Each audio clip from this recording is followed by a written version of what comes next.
জান এটা কি বাই নিতেছেন? এই সার বাই নিতেছি। সার, এই যে এটা কি ফসল? এটা বাদাম।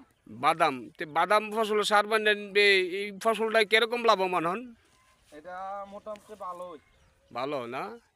তো এই জমিনে এই সিজনে বাদামের পর আবার কি লাগাইবেন? বাদাম উঠলে বাদামের পরে তিল।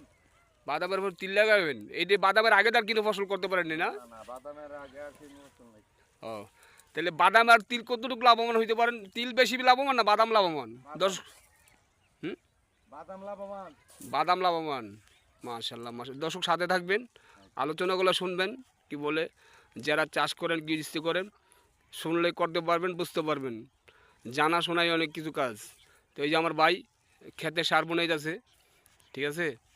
তো এই কিছু আলোচনা হয়েছে, ভিডিও সামনে গেলে কি অ্যাকসেপ্ট করবেন না, ধাক্কা নেবেন না, কথাগুলো শুনবেন।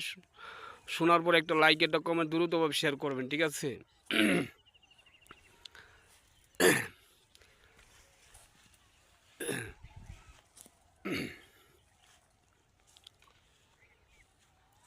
তো এই পর্যন্ত ভিডিও রাখলাম, শেষ করে দিলাম। ভালো থাকেন, আল্লাহ হাফেজ।